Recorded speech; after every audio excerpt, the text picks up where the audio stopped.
Hello friends, स्वागत है आपका अपने चैनल में। आज हम आपको एसएससी जीडी के मॉडल पेपर का फिफ्थ पार्ट करवाने चल रहे हैं। हमारे ये मैथ के वीडियोस हैं, इस हमारे रीजनिंग के वीडियोस भी हमारे चैनल पे आपको देखने को मिल जाएंगे। तो प्लीज़ आप हमारे चैनल पर नए हैं तो चैनल को सब्सक्राइब कर लीजिए और हमारे वीडियोस को लाइक जरूर करिए। हम आपको एसएससी जीडी जो आने वाली जनवरी में परीक्षाएं होंगी उसके मॉडल पेपर सॉल्व करवा रहे हैं।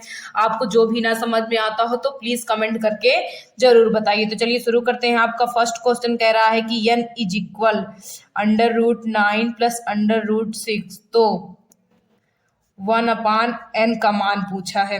तो देखिए 1/n का मान पूछा है तो 1/n इज इक्वल √9 प्लस √6 दिया है। इसका हम परमेयीकरण कर देते हैं। परमेयीकरण का मतलब यहाँ जो संख्या होती है वही लिखते हैं लेकिन चिन्ह बदल देते हैं। तो चिन्ह चेंज कर दिए, बटे √9 माइनस √6। तो आपका आ गया √9 माइनस √6। यहाँ देखिए पहले ब्रैकेट में a प्लस बी, दूसरे में a माइनस बी, यानी a का स्क्वायर माइनस b का स्क्वायर। तो देखिए यहाँ मैं फॉर्मूला लिख दे रही हूँ आपका, a² minus b² is equal a plus b, दूसरे ब्रैकेट में a माइनस बी। तो देखिए यहाँ पे हम सॉल्व करेंगे तो √9 माइनस √6 बटे, जब हम अंडर रूट वाली संख्या का 2 बार उसी संख्या से मल्टीप्लाई करते हैं तो हमें वही संख्या मिल जाती है। तो यहाँ पे क्या आ गया 9, फिर यहाँ पे क्या आ जाएगा 6 इज इक्वल √9 माइनस √6 अपान कितना आ गया 3। तो कौन सा ऑप्शन सही हो गया आपका, √9 माइनस √6 अपान 3। तो चलिए नेक्स्ट क्वेश्चन की ओर चलते हैं। आपका नेक्स्ट क्वेश्चन कह रहा है कि 17 प्लस 18 प्लस डेड डैश 40 का मान क्या है। तो हमें इसका मान निकालना है, तो चलिए निकाल लेते हैं।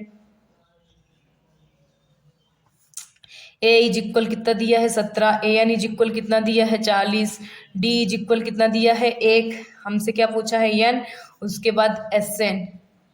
चलिए निकालते हैं।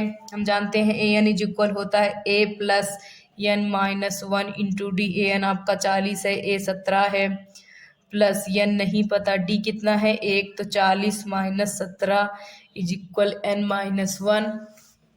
40 से 17 घटाएंगे कितना आ जाएगा आपका, उसके बाद 3 में से 23 कितना आ गया 23, n माइनस 1। तो n इज इक्वल कितना आ गया 24। हमसे एस एन की वैल्यू पूछा है तो हम जानते हैं एस एन इज इक्वल होता है n/2 ब्रैकेट में a plus a n. N आपका कितना है 24/2 गुणे 40 प्लस 17 प्लस 40 है, जो प्लस में आगे पीछे हम लिख सकते हैं। तो एस एन इज इक्वल 12 गुणे 7 गुणे मतलब कि 57, 12 गुणे 57, जब इसका मल्टीप्लाई करेंगे तो आपका 684 आ जाएगा। यानी कौन सा ऑप्शन सही हो जाएगा आपका, थर्ड ऑप्शन सही हो जाएगा। कौन सा ऑप्शन सही हो जाएगा, थर्ड ऑप्शन सही हो जाएगा। आइए नेक्स्ट क्वेश्चन की ओर चलते हैं। आपका नेक्स्ट क्वेश्चन कह रहा है कि 12 की पावर 81 गुणे 13 की पावर 87 का इकाई अंक क्या है। तो देखिए जब पावर में दे देता है तो मैंने आपको बताया है कि 4 से पावर को क्या करेंगे, हम भाग करेंगे। तो हम 81 में पहले 4 का भाग करते हैं, 4 दूनी 8, हासिल कितना बच गया 1। अब 12 की पावर क्या हो जाएगी 1, कितना हो जाएगी 1। उसके बाद 12 की पावर क्या है 87 है। तो 4 में 87 का भाग करते हैं, किस में भाग करते हैं 4 में 87 का। तो 4 एकन्नम 4 दूनी 8, कट गया 7 उतारे 4 एकन्नम 4। तो अब 12 की पावर कितनी हो गई, शेष कितना बचा है 3, 12 की पावर 3। तो देखिए 12 की पावर 1 है यानी कितना आ जाएगा 12 ही आ जाएगा। उसके बाद जब 12 की पावर 3 को सॉल्व करेंगे तो आपका आ जाएगा, यहाँ पे देखिए थोड़ा सा 13 है और हमने क्या लिख दिया है 12। तो यहाँ पे 13 की पावर क्या करना पड़ेगा, हमें 3 करना पड़ेगा। क्या करना पड़ेगा 3। तो 12 की पावर 1 का मान 12 आ गया, जब 13 की पावर 3 करेंगे तो इसका मान 2157 आएगा। इकाई का अंक ले लेते हैं 2 गुणे 7, कितना आ गया आपका 14। तो इकाई का अंक क्या आ गया आपका 4। आपका कौन सा ऑप्शन सही हो गया, थर्ड ऑप्शन सही हो गया। अगले क्वेश्चन की ओर देखते हैं। 500 से 590 तक ऐसी कितनी संख्याएं हैं जो 2 तथा 7 दोनों से विभाजित होती हैं। तो देखिए हमें बोल रहा है 500 से 507 के बीच में ऐसी कितनी संख्याएं हैं, 590 के बीच में ऐसी कितनी संख्याएं जो 2 और 7 दोनों से विभाजित होती हैं। तो अगले क्वेश्चन चौथा क्वेश्चन हमारा क्या है, तो पहली संख्या क्या हो जाएगी 504, जो जो 2 और 7 दोनों से विभाजित हो जाएगी, अगली संख्या हो जाएगी आपका 518। लास्ट संख्या पता करने के लिए 2 और 7 का गुणा करके लास्ट 590 में भाग दे देंगे, जो भाग देंगे आपका आएगा 588। कितना आ जाएगा 588। A is equal 504, a n is equal कितना दिया है आपका 588। डी इज इक्वल आपका आ जाएगा 14, 518 माइनस 504 इज इक्वल 14। और यन नहीं पता, या नहीं हमसे पूछ रहा है, तो चलिए हम जानते हैं formula. A n is equal a plus n minus 1 into d होता है। ए एन कितना है आपका 588, ए कितना है 504 प्लस एन माइनस 1, डी कितना है 14। 588 minus 504 is equal n minus 1 into 14, घटाएंगे तो आपका आ जाएगा 84 is equal n minus 1 into 14। 14 से भाग करेंगे तो 14 पंजे 17, 14 छंग 84, तो n minus 6 is equal n minus 1, तो एन इज इक्वल कितना आ गया आपका 7। तो 500 से 590 के बीच में ऐसी 7 संख्याएं हैं जो 2 और 7 दोनों से कट जाएंगी। अगले क्वेश्चन की ओर देखें तो आपका अगला क्वेश्चन कह रहा है कि 0.0010 का मान क्या होगा। तो देखिए आपका अगला क्वेश्चन कह रहा है 0.0010 का मान क्या होगा। 0.0010 का मान, तो 1 लिख के दशमलव के बाद कितने अंक हैं 5, तो 5 जीरो बढ़ाएंगे हम। 1 जीरो से 1 जीरो कट गए, यानी कितना आ गया 1/10,000। कितना आ गया 1/10,000। कौन सा ऑप्शन सही हो गया आपका, सेकेंड ऑप्शन सही हो गया। अगले क्वेश्चन की ओर चलते हैं। आपका अगला क्वेश्चन कह रहा है ए किसी कार्य को 12 दिनों में कर सकता है। उसने तीन दिन कार्य किया तथा शेष काम बी ने 48 दिनों में पूरा किया। बी अकेले पूरा कार्य कितने दिन में करेगा। छठा नंबर क्वेश्चन है, चलिए इसे सॉल्व करते हैं। ए द्वारा 3 दिन में किया गया कार्य निकाल लेते हैं पहले। ए द्वारा 3 दिन में किया गया कार्य, 3 दिन में किया गया कार्य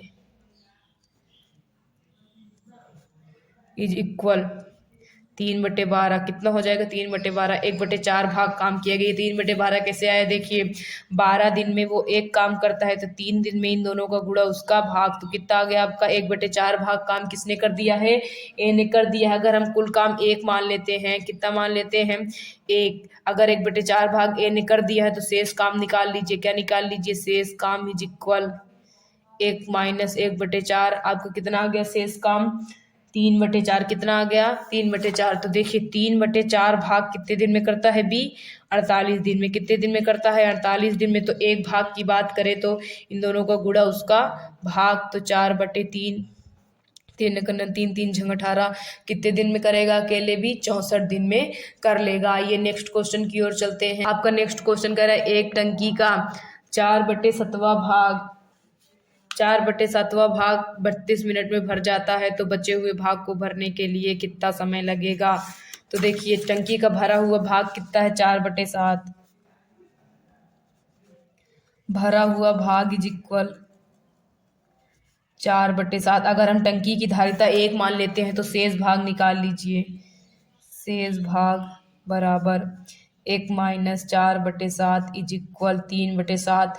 3/7 कितना आ गया 3/7। तो देखिए अगर 4/7 भाग भरने में कितना मिनट लग रहा है उसे 32 मिनट लग रहा है। कितना मिनट लग रहा है 32 मिनट। तो 3/7 भाग भरने में इन दोनों का गुणा उसका भाग, तो 32 गुणे 3/7 गुणे 7/4, ये कट गया 4 8 32। कितना मिनट लगेगा उसे 24 मिनट लगेगा। कितना मिनट लगेगा 24 मिनट लगेगा। आपका फर्स्ट ऑप्शन सही हो जाएगा। ये नेक्स्ट क्वेश्चन की ओर चलते हैं। आपका नेक्स्ट क्वेश्चन कह रहा है यदि 2 घनों के आयतनों का अनुपात 64:27 हो तो उनकी भुजाओं का अनुपात क्या होगा। हम जानते हैं घन का आयतन होता है, घन का आयतन इज इक्वल ए क्यूब। क्या होता है ए क्यूब।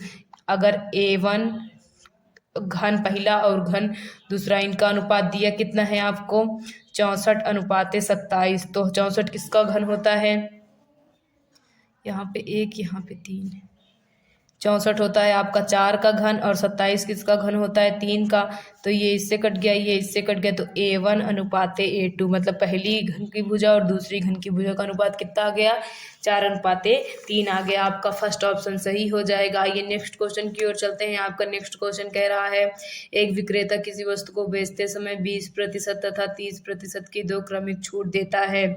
यदि वह इस वस्तु को 1400 रुपये में बेचता है तो वस्तु का अंकित मूल्य क्या है। तो आप वस्तु का अंकित मूल्य यक्स मान लीजिए, माना अंकित मूल्य इज इक्वल यक्स कितने कितने की छूट दे रहा है 20, यानी 20 और 30, यानी हमें 20 छूट दे दिया, कितना बचा 80%, 30 दिया तो कितना बचा 70% इज इक्वल 1400 रुपये हम दे रहे हैं उसे। तो यक्स गुड़े 80/100 गुड़े 70/100 इज इक्वल 1400। 1 0 से 1 0, 1 0 से 1 0, 7 दूनी 14, 2 चौके 8, 4 पंजे 20। तो आपका अंकित मूल्य कितना आ गया देखिए, एक फिर से लिख लेते हैं।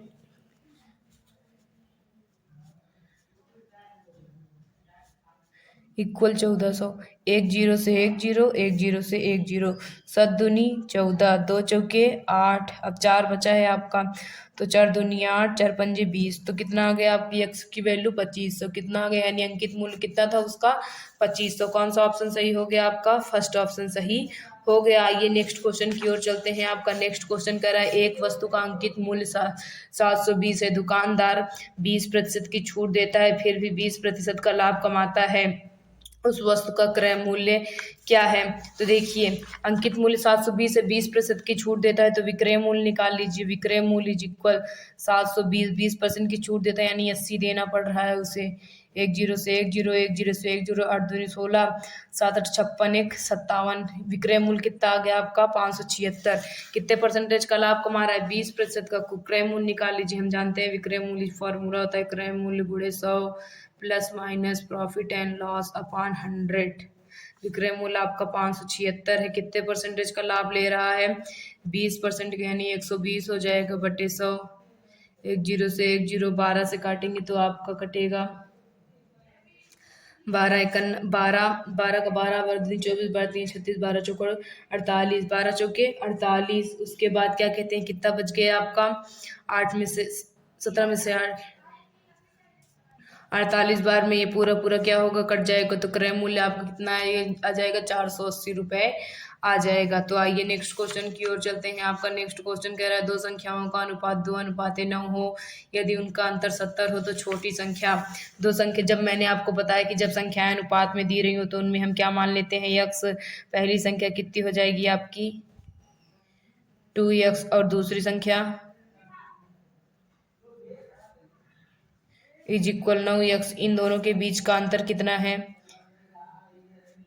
70। कितना है 70, 7x is equal 70, x is equal 10। छोटी संख्या क्या है इसमें 2x है, तो 2 गुणते 10 इज इक्वल कितना आ गया 20। तो छोटी संख्या कितनी है आपकी 20। कितनी है 20। कौन सा ऑप्शन सही हो गया आपका सेकंड ऑप्शन सही हो गया। नेक्स्ट क्वेश्चन कह रहा है आपका 3a बराबर 2b बराबर 12c हो तो a b c क्या होगा, मतलब a अनुपाते b अनुपाते c क्या होगा। यहाँ पे आपका क्वेश्चन है a अनुपाते b अनुपाते c क्या होगा।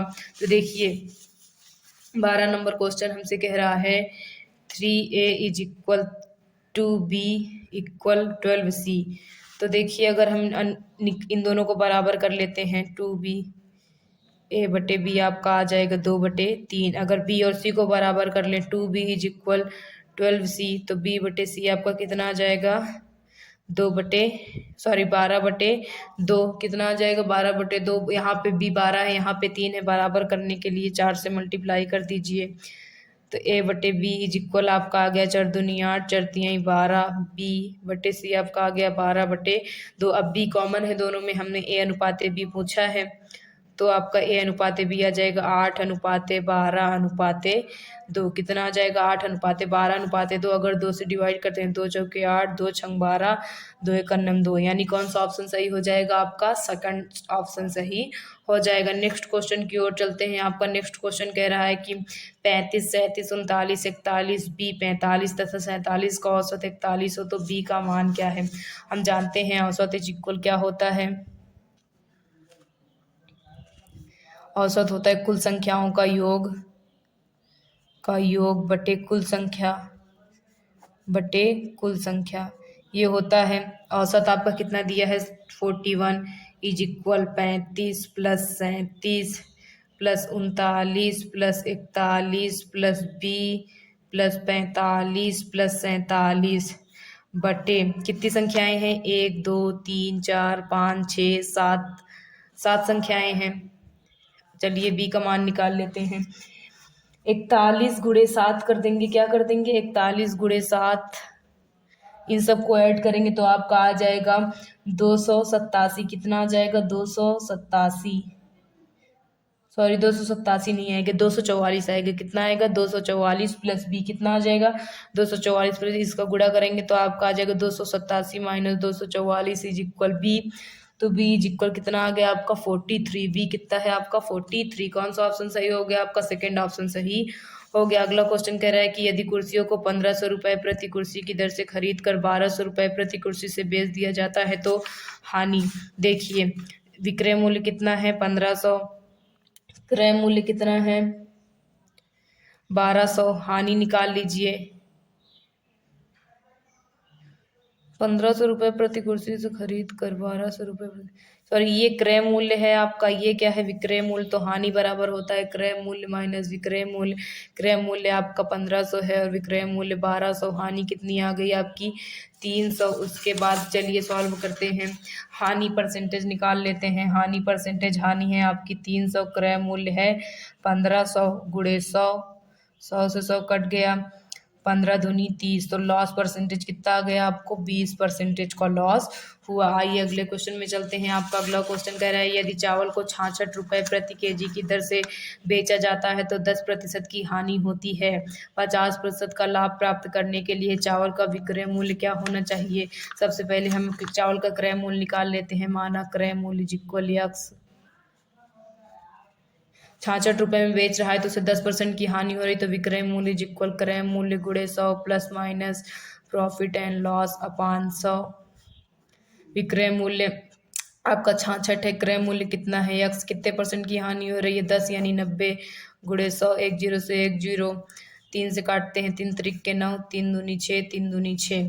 कितना आ गया आपका? 220 बराबर 3x। तो x इज इक्वल कितना आ जाएगा आपका? 220/3। उसके बाद कह रहा है हमारा क्रय मूल्य 220/3 कर है कि 50% का लाभ प्राप्त करने के लिए चावल का विक्रय मूल्य। फिर से विक्रय मूल्य निकालते हैं। विक्रय मूल्य इक्वल हमारा क्रय मूल्य 220/3 है। कितने परसेंटेज का लाभ चाहिए उसे? 50, यानी 100 में 50 ऐड करेंगे 150/100, 3 पचे 15। तो विक्रय मूल्य इक्वल 2200 गुणे 220 गुणे 50 गुणे 100 कट गया 22 पंजे 110। कितना आ गया? 110। विक्रय मूल्य कितना होना चाहिए? 110 होना चाहिए। अगले क्वेश्चन में चलते हैं। आपका अगला क्वेश्चन कह रहा है यदि किसी वस्तु के मूल्य में 33.33 की कमी आ जाए तो पहले वस्तु के मूल्य को बनाए रखने के लिए कितने प्रतिशत की वृद्धि करनी होगी? तो देखिए इसको सॉल्व करने का एक फॉर्मूला होता है वृद्धि ऑब्लिक कमी परसेंटेज इज इक्वल कमी ऑब्लिक वृद्धि परसेंटेज बटे 100 माइनस कमी ऑब्लिक वृद्धि गुणे 100। कितने परसेंटेज की हमें दिया है? 0.33। तो इसको हम 100/3 लिख सकते हैं। क्या लिख सकते हैं? 100/3। तो 100/100 माइनस 100/3 गुणे 100। इसको सॉल्व करेंगे 100/3 गुणे ये आ जाएगा आपका 200/3 गुणे 100। फिर 100/3 गुणते भाग में है, गुणे में चेंज करेंगे तो संख्या पलट जाएगी। गुणते 100, 1 0 से 1 0 कट गया। कितना आ गया आपका? 50% आ गया। कितने परसेंटेज की वृद्धि करनी होगी? 50% की वृद्धि करनी होगी। आइए नेक्स्ट क्वेश्चन की ओर चलते हैं। आपका नेक्स्ट क्वेश्चन कह रहा है एक वस्तु की कीमत 30% कम हो जाती है तथा उसकी खपत 40% बढ़ जाती है तो वस्तु पर खर्च में कितने प्रतिशत की वृद्धि या कमी आएगी। इसको सॉल्व करने का फॉर्मूला होता है a plus minus A B बटे 100। तो ए पहले क्या हो रहा है, कमी हो रही है -30, फिर क्या हो रही है 40% की वृद्धि हो रही है, -30 गुणते 40 बटे 100। एक जीरो से एक जीरो, एक जीरो से एक जीरो, 30 में से 40 घटाएंगे कितना आ जाएगा, 10 4 तिहाई 12, कितना आ गया -2। यानी कितने परसेंटेज की कमी करनी पड़ेगी उसे, -2% की कमी कर मतलब 2% की कमी करनी पड़ेगी। अगले क्वेश्चन की ओर चलते हैं। कह रहा है यदि महेश 10 किलोमीटर प्रति घंटा की चाल से चले तो वह एक निश्चित दूरी को 24 घंटे में तय कर सकता है। यदि वह इसी दूरी को गाड़ी से 16 किलोमीटर प्रति घंटा की गति से तय करता है तो उसके द्वारा लिया गया समय। तो सबसे पहले हम जानते हैं चाल बराबर क्या होता है, दूरी बराबर होता है चाल गुणे समय। कितना होता है, दूरी बराबर चाल गुणे समय। दूरी नहीं पता है, चाल कितना है 10 किलोमीटर प्रति घंटा और समय कितना ले रहा है 24। कितना आगे दूरी हमारी 240 किलोमीटर। आगे कह रहा है कि यदि वह उसी दूरी को गाड़ी से 16 किलोमीटर प्रति घंटा की गति से तय करे तो समय। तो हम जानते हैं दूरी बराबर क्या होता है, चाल गुणे समय होता है। दूरी आपकी 240 है, स्पीड क्या है 16 गुणते टी। उसके बाद आइए इसको 16 से काटते हैं। जब 16 से काटेंगे तो आप कटेगा 15 बार में, कितनी बार में 15 बार में। तो टी इज इक्वल कितना आ गया 15 घंटे, कितना आ गया 15 घंटे। आइए नेक्स्ट क्वेश्चन की ओर चलते हैं। आपका नेक्स्ट क्वेश्चन कह रहा है एक व्यक्ति यात्रा का 1 घंटा 50 किलोमीटर प्रति घंटा की गति से तथा शेष 4 घंटे 60 किलोमीटर प्रति घंटा की गति से तय करता है। संपूर्ण यात्रा की औसत गति किलोमीटर प्रति घंटा में क्या है। तो औसत गति इज इक्वल कुल दूरी बटे कुल समय। देखिए 1 घंटे 50 किलोमीटर प्रति घंटे की चाल से 1 घंटे में जाता है और 60 किलोमीटर प्रति घंटे की चाल से 4 घंटे में जाता है। तो कुल समय कितना हो गया 5 + 1 5 + 4 कितना हो गया 5 + 4। तो 5 × 50 × 50 624 बटे 5 औसत गति निकाल रहे हैं हम, इज इक्वल 290 बटे 5। इसे 5 से डिवाइड करेंगे तो आपको कितना आ जाएगा 55 किलोमीटर प्रति घंटा। कितना आ जाएगा 55 किलोमीटर प्रति घंटा। आइए अगले क्वेश्चन की ओर और लास्ट क्वेश्चन की ओर चलते हैं। आपका अगला और लास्ट क्वेश्चन कह रहा है कि एक धनराशि साधारण ब्याज वाली योजना में निवेश करने पर 8 वर्ष में 5 गुनी हो जाती है, वो 16 गुनी कितने वर्ष में हो जाएगी। माना मूलधन इज इक्वल, मूलधन को हम पी से डिनोट करते हैं 100 मान लेते हैं। कितना मान लेते हैं 100। तो कह रहा है कि निवेश कर 8 वर्ष में 5 गुनी हो जाती है तो मिश्र धन कितना हो जाएगा 500। अगर हम साधारण ब्याज निकाले, साधारण ब्याज बराबर फॉर्मूला होता है ए माइनस पी। तो 500 - 100 साधारण ब्याज कितना आ गया हमारा 400। तो देखिए हम जानते हैं एसआई इज इक्वल फॉर्मूला होता है PRT/100। क्या होता है PRT/100। एसआई हमारा 400 है, पी हमारा 100 है, समय कितना है 8 वर्ष, रेट नहीं पता है बटे 100, 100 से 100 कट गए, 8 पंजे 40, रेट कितना आ गया आपका 50%। कितना आ गया 50%। फिर हमसे कह रहा है कि 16 गुनी कितने वर्षों में हो जाएगी। पी तो हमारा 100 ही है, पी कितना है 100 ही है, लेकिन ए हमारा कितना हो जा रहा है 1600। तो अगर एसआई निकालेंगे तो कितना हो जाएगा 1600 - 100 कितना आ गया आपका 1500। कितना आ गया 1500। हमसे पूछ कह रहा है, टाइम पूछ रहा है। तो एसआई बराबर होता है एसआई इज इक्वल मूलधन गुणे दर, समय नहीं पता, बटे 100, 100 से 100 कट गया, 5 × 5, यहाँ 1500 रहेगा, पंतियाई 15। तो टी इज इक्वल कितना आ गया आपका 30 वर्ष। कितना आ गया 30 वर्ष। तो बच्चों आज मैंने आपको एसएससी जीडी का 5th मॉडल पेपर सॉल्व करवाया है। इसके बारे में अगर आपको कुछ ना समझ में आया हो तो प्लीज़ कमेंट करके ज़रूर बताइए। हम आपको समझाने का पूरा प्रयास करेंगे। अगर आपको हमारा वीडियो पसंद आ रहा हो तो प्लीज़ वीडियो को लाइक कीजिए और चैनल को सब्सक्राइब ज़रूर करिए। Thank you.